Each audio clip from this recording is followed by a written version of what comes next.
When we sit down to plan our homeschool year, the tendency is to try to squish as much as we can in, right? Well, hopefully this video will give you some rest. This is going to be a lot of talking, and we're going to read some very interesting things. So it's the kind of video that you can wash your dishes or fold your laundry or nurse your baby, you know, put some earbuds in and vacuum. That's my favorite time to think. No one's saying, Mom, Mom, Mom, I can't hear you. So I remember well when we had our first child, we developed the first child syndrome. And so our child had to do so many things for us in order to prove that we were good parents and that this was the best child in the world, you know. And so we took the child to the doctor, and the doctor had the chart. Do you remember the chart? I don't know if they still do the charts. And they weigh the child and they measure the child and they say, look on this handy little chart we have. Your child charts right here. Oh, you're in the 90th for this, but you're in the 30th for this. Sorry, you have a delinquent child. Your child, oh, you just got to really work. And we go, oh my goodness, we have to work. And then you have the little developmental little thing where they say, well, let's see what the child can do. And they go, okay, they're then marking on their little chart to see if the child's okay, you know, according to norms. You know, where is this child that fits at the norm, at the 50%? Where are they? Okay, anyway. And so we have this thing where we're used to this. We're used to thinking that all of us are being measured against a norm. Who's norm? You know, norm the child someplace. And so it's just another syndrome in the materialization of human beings. In other words, thinking of human beings as machines or products or workers or whatever the thing is, right? Okay. And so this is not God's way, right? God doesn't see us as, okay, well, these are, God doesn't see us as, okay, here's my product, here's my thing I'm going to use. No, the Bible says that Jesus died for us, right? He died for the person, whoever will turn to the Lord. That person is promised God's presence of his Holy Spirit. That means we're all like very special, very unique, very important to God. Now, I don't want to stress, not in a humanistic way, but in a God way, because God does not make junk, right? So, okay. So if we follow this normal pattern of all the comparisons and the norms and everything, we can actually become abusive to our children. Now, of course, by default, the public conventional school system is abusive to human beings. And I could spend a while going over why that's true, but I think you gather that stuff pretty much. We're going to go over a lot of different stuff. We're going to be jumping around some different areas. And I'm hoping when I do this, what it'll do, it'll strip down all of the conventional baloney and all the norms, and it'll get us down to the bare basement so that we can build again on that foundation. And we're going to build some good things. Okay. So what we're going to do is we're going to start doing some reading. And we're going to start with my little book, and I've shown this before. This is the wonderful book that's been scribbled on. I even found a sticker on one of the pages. My kids must have loved this too. Anyway, this is, now I try to find the title page. This is the Successful Homeschool Family Handbook. And it's written by Dr. Raymond Moore and his wife Dorothy Moore. They both wrote this. But this part I'm going to read you in particular is by Dr. Raymond Moore. Now, they were really instrumental in promoting the modern homeschool movement, and I think they started like in the 60s, but I didn't hear about them until the 80s. And so I'd like to read to you some things that they wrote. Here, I'll start in this Results of Early Formal Schooling. Okay. Instead of studying how best to meet our children's needs, we simply do what everyone else seems to be doing, and often put our little ones out of their homes, and away from environments that best produce outgoing, healthy, happy, creative children. More researchers, that's their researching group, concluded from their federally sponsored studies that America is placing its little children in formal settings long before most of them, particularly boys, are ready. The effect on their mental and emotional health is devastating. Dropout rates are also our mute testimony to the problem. Well, I think it's kind of good some kids drop out, but that's okay. That's another subject. There's a pediatrician, sorry if I'm pronouncing that incorrectly, specialist, David Elkin in Boston, and there's another fella, William Rower in Berkeley, California, during the time of this writing. And this is what they were warning. They were saying the learning tools of the average child who enrolls today between the ages of 4 and 6 or 7 are neither tempered nor sharp enough for the structured academic tasks that increasingly are thrown at them. Worse still, we create negative sociability. So you remember that big socialization thing, like, how are you going to socialize your kids if you go out like at home just with your family, right? Okay. The sequence for the average child these days often spells disaster for both mental and physical health. Number 1, uncertainty as the child leaves the family nest early for a less secure environment. Number 2, puzzlement at the new pressures and restrictions of the classroom.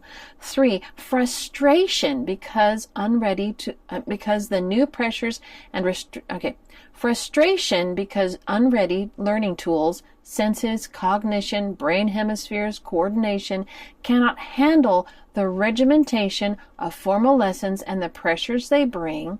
Number 4, hyperactivity growing out of nerves and jitter from frustration. 5, failure, which quite naturally flows from the 4 experiences above. And 6, delinquency, which is failure's twin for the same reason. So, indifference to the mental and emotional health of children is not new.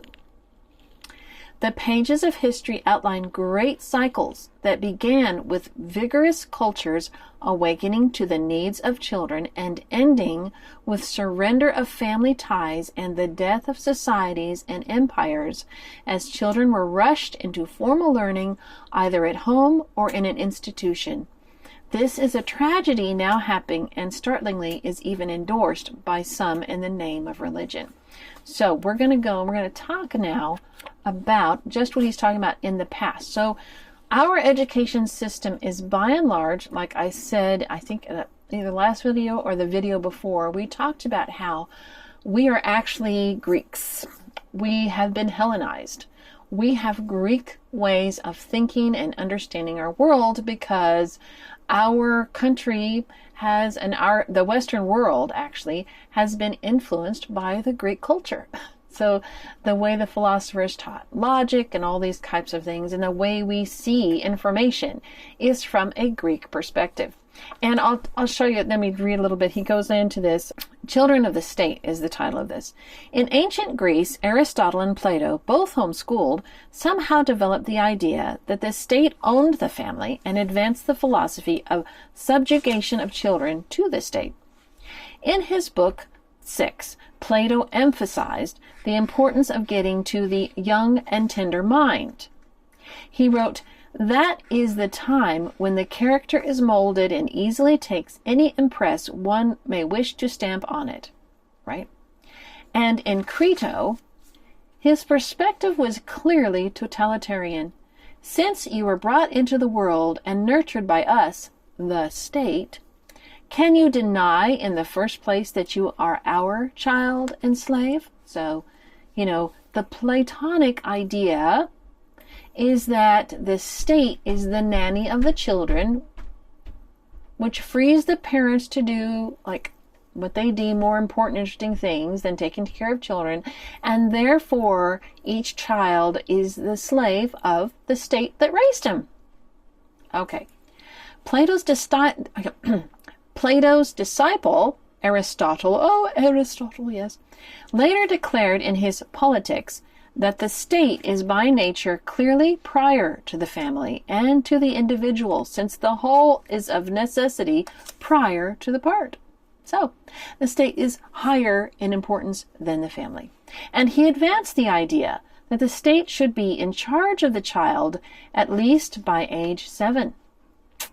When for several generations children lived away from their families, dominated by peer rivalry, ridicule, habits, manners, obscenity, drugs, and sex, before long that state collapsed, didn't it? So ancient Greece, the golden age of ancient Greece, didn't last very long. Okay, Rome largely repeated Greece's folly, except that Caesar Augustus is credited with extending the life of his nation through his, quote, Julian laws, unquote, which called for family integrity. Quintilian, prominent Roman educator, said home education, with its influence on family integrity, was superior to government schools. Yeah, back then they had homeschooling, right? We think it's all brand new. It's not, nothing new.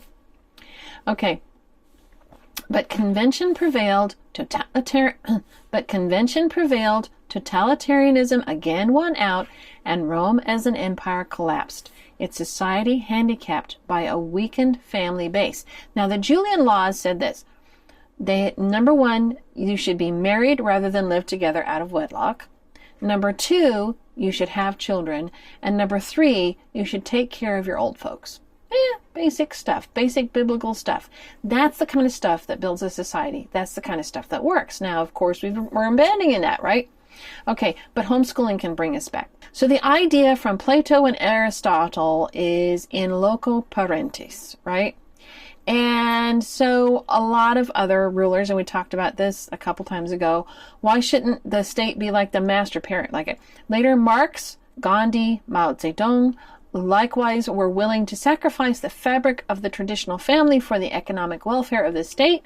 They reasoned logically from an atheistic perspective that an individual's lifespan was short, but the state was forever.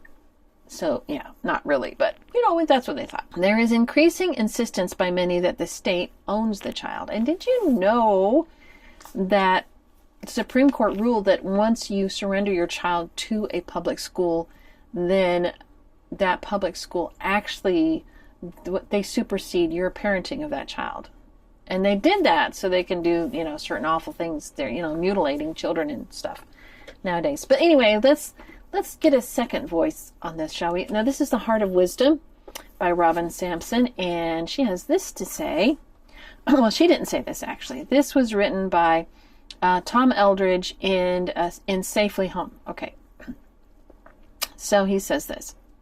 He talks about Greeks and how the Greeks educated their children. Okay. Once a boy reached the age of 16, and this is not just in Sparta, this is in Athens as well. He was to be educated in the gymnasium. It was at the gymnasium the boy would learn to become an athlete, a warrior, and a communicator, and on it goes.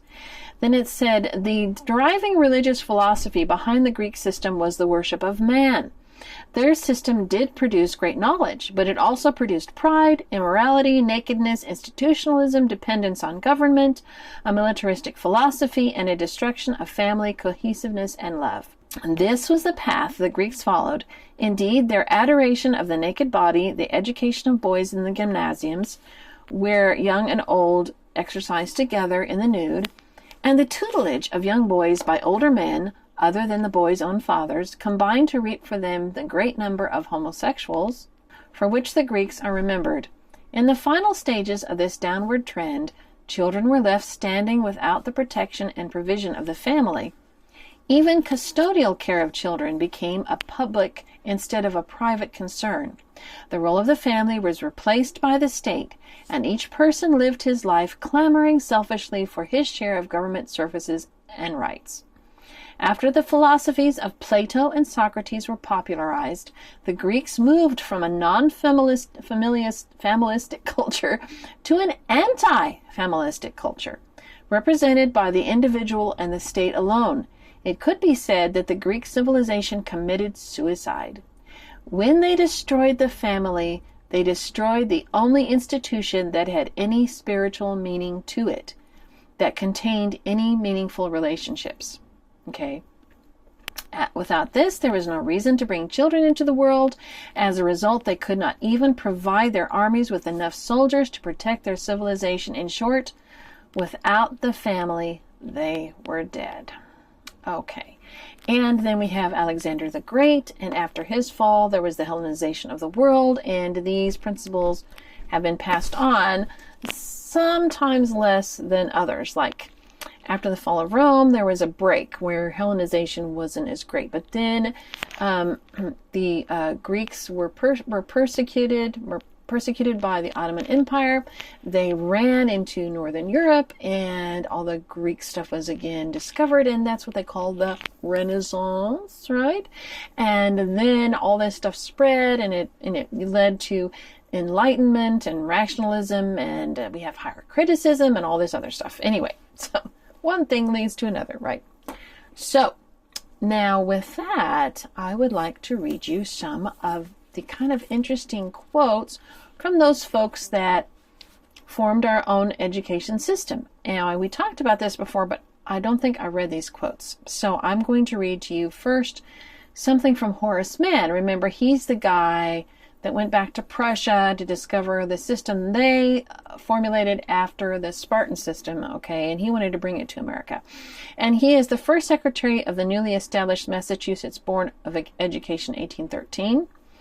And he said this: "What the church has been for medieval man, the public school must become for democratic and rational man. God will be replaced by the concept of the public good. The common schools shall create a more far-seeing intelligence and a purer morality than has ever existed among communities of men." Yes, let's just forget God and Jesus and all that kind of stuff. Let's just throw in how our schools, they're going to do the job. Does that sound familiar? Maybe people don't state it in so many words because we've just accepted it, like the schools are the thing. Okay, it sounds a lot like what Plato and Socrates and Aristotle were pushing for, doesn't it? Okay. Now, John Dewey is in the 1900s. He came to prominence. And he is supposedly one of the formulators of the Humanist Manifesto. So he was a big humanist, okay? Now, Dewey believed that man is not a reflection of God, but that society and education must be, quote, socially planned, unquote, by the state. Dewey stated, quote, "All aims and values which are desirable in education are themselves moral," unquote. So anything that the school decides to do, that's the morality of our society. In other words, humanism is a religion, and its tenets are the only acceptable source of moral principles. Okay, here's something else Dewey said. "I believe all education comes through the stimulation of the child's powers by the demands of the social situations in which he finds himself. Education is the fundamental method of social progress and reform, religion being bypassed. Every teacher should realize the dignity of his calling, that he is a social servant set apart for the maintenance of proper social order and the securing of the right social growth. In this way, the teacher is always the prophet of the true God and the usherer of the true kingdom of God." Yeah, so that's kind of anti-Christ, wouldn't you say? It gets, oh, by the way, this is from The Right Choice Homeschooling. This is written by Christopher Clicka a while back. Okay, here's another one. Paul Blanchard in The Humanist, which is a magazine, wrote this: "I think that the most important factor moving us toward a secular society has been the educational factor. Our schools may not teach Johnny to read properly, but the fact that Johnny is in school until he is 16 tends to lead toward the elimination of religious superstition. The average American child now acquires a high school education, and this militates against Adam and Eve and all the other myths of alleged history. When I was one of the editors of The Nation in the 20s, I wrote an editorial explaining that golf and intelligence were the two primary reasons why men did not attend church. Perhaps I would now say golf and a high school diploma." Yes, this was written early, like in the 1900s, okay? We wonder, you go, oh wow, it's just gotten so bad since the 90s. I'm sorry, but the roots of how awful our public school system is are very deep and very old. Okay, here's another quote from John Dunphy. He was a writer for The Humanist also. And he says this is really crazy. The classroom must and will become an arena of conflict between the old and the new, the rotting corpse of Christianity, together with all its adjacent evils and misery, and the new faith of humanism. Yeah. Okay. A Harvard professor in 1973 said every child in America entering school at the age of 5 is mentally ill because he comes to school with certain allegiances toward our founding fathers, toward our elected officials, toward his parents, toward a belief in a supernatural being, toward the sovereignty of this nation as a separate entity. It's up to you teachers to make all of these sick children well by creating the international children of the future. Yeah, that was in 1973. So we have been coming a long way. You know, I read these things to you because I want to get it indelibly in your mind that when you homeschool your children, you are doing something amazing. You are doing something that is foundational. You know, we think, well, you know what? I'm not on the front lines of a war. You know, what does my life have meaning for? You know, if you homeschool your kids, you are doing this amazing, amazing thing. Even if your kids don't appreciate it till they're in their 40s. You are still doing a work of God, a major work of God right there at your dining room table. You didn't even know it. Now, I would like to finish this out by reading from this book, A Biblical Home Education by Ruth Beechick, and it's kind of in the back, sort of, when she talks about informal beginnings, because this has to do specifically with how we're planning right now, how much stuff we're trying to shove into our kids' brains. And I hope when I read this, it'll help you to relax, take about 3 or 4 steps back and go, you know what? I might have some plans, and that's okay. I might have some stacks of books I'd like to get to, but you know what? We're just going to enjoy ourselves, and we're going to enjoy the Lord. And you know what? Whatever we learn is going to be better than what those poor kids are learning in public school. So let me read this. Okay. Informal beginnings. Did you ever notice that homeschool moms and their children play school while good teachers at school play home? In many cases, that is exactly what happens. And sometimes the mom's picture of what school should be is rather grim. Take, for instance, the mother of a 3-year-old who ran herself ragged with field trips to the bakery, the post office, and local historic sites, and with trying to find reading related to the trips so they could qualify as school units. She made sack lunches for the busy rush days. A good preschool teacher, meanwhile, was playing home the best she could with a large class of children. They gathered round and helped measure and pour ingredients into a bowl. They took turns stirring. They each got a piece of dough to shape into a biscuit. They cleaned the flour off their hands and waited impatiently for the biscuits to bake in another part of the building, since the classroom was not home-like enough to have an oven. At last they sat down to spread butter and jelly and enjoy eating a biscuit. They remembered flour and dough, first-hand experience, not at all like the bewildering big bakery the homeschooler visited. If they ever did visit a bakery later, they would have had a little background to understand better. Oh, okay. If they ever did visit a bakery later, they would have a little background to understand better what was going on. Listen to this preschool mom. I had a hard time sticking with it every day and sometimes took the day off. Now I'm behind, and I have to teach 5 days a week through the end of the school year to complete the curriculum. The first week back after Christmas was torture for both of us. I tried my best to be upbeat, positive, and fun. My son tried his best to be grouchy, whiny, and impossible. By Wednesday, I was convinced I should send him to school after preschool. But by Friday, I felt selfish and decided I'd better keep this up, at least through kindergarten. Maybe our curriculum now is too sit-down, boring, and workbook-based, though I don't think it is too hard for him. For kindergarten, I need a more fun, hands-on curriculum that still has high academic standards. Does that sound familiar? I hear this all the time. Trust me, I did it. So this is not a criticism, but this is our tendency. We think, wow, we've got to try to do this, but we don't realize that we have this huge experimental laboratory in our house, right? We got this kitchen full of all kinds of cool things. We got a backyard, Not all everybody does. You know, if you just have a park you go to, there are places our kids can experience real life. Now listen to this. Somebody please tell these mothers to relax and enjoy their young children. If you know either kind, the workbook slave or the see everything mom, go rescue her. These moms need to know that what the children need most is their natural, loving, peaceful home environment. They learn more this way than with school. Okay. Now, I think I'm going to leave you there because that's really, really my heart to you today.